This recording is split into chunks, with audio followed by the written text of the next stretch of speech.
Now let's bring in the second guitar. I'm just going to listen to this in solo.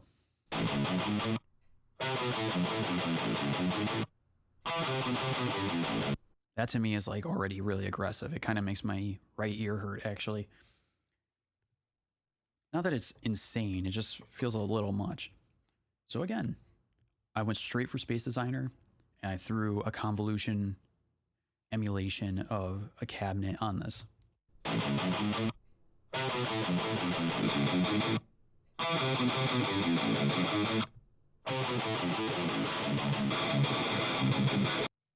All right, it makes it a little darker.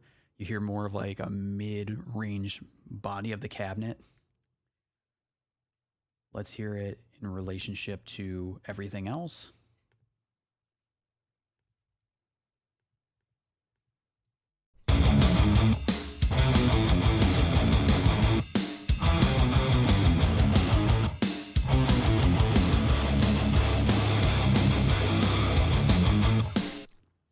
It just gets a bit more life to it. Now again, we have to do some tweaking. It's not the nicest sounding amp emulation in the world. So we got the channel EQ. Again, I'm surprised I didn't high pass at all. Looks like there's something at 465, sort of a cab tone that I didn't like, a boxiness. And I sucked out some upper mid frequencies to chill out the excessive aggression.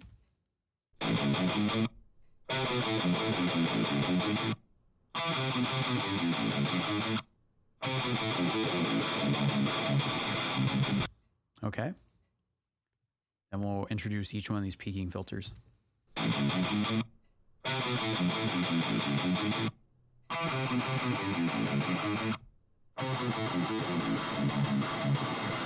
You hear that, like that hissy nature of the upper mids. That's just obnoxious and annoying, just is gone. It's sucked out. Again, with this filter, you know, I just went with a really deep cut, found the area of the frequency range that I did not like, that boxiness. And that's the thing, it's like you have to be purposeful with your decisions. You have to listen to the existing signal and say, that sounds great, and so I'm not going to touch it. Or like, okay, there's a boxiness to that cabinet that I just cannot stand. Let's see if I can get rid of it, or at least attenuate it.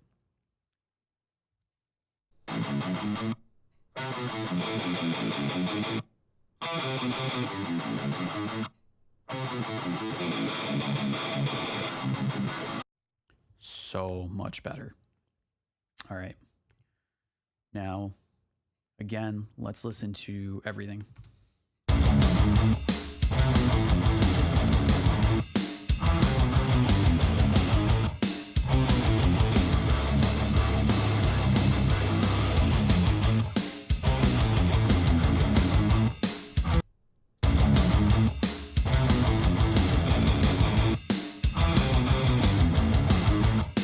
So much better.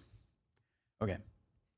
Now again, I use this compressor with those same exact settings.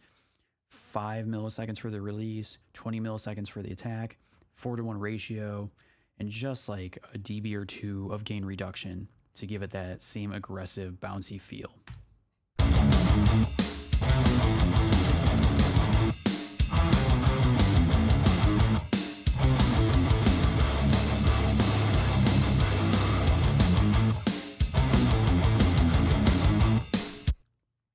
All right. And then last but not least, it looks like I added a tiny bit of 1780 or 1780 hertz. And the reason is because you would think, honestly, I would think that I would have done that on this track because it sounds darker, but I did it on this one. The reason is because I've done some pretty significant cutting in the 2 to 5K region.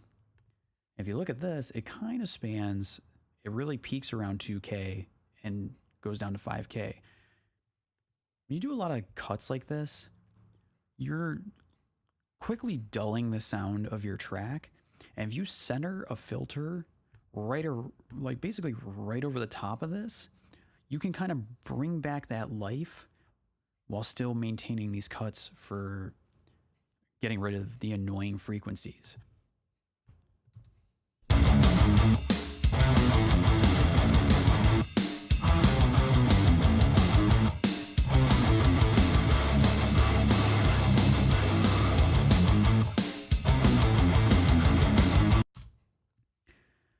So like I said, just listen to these two tracks.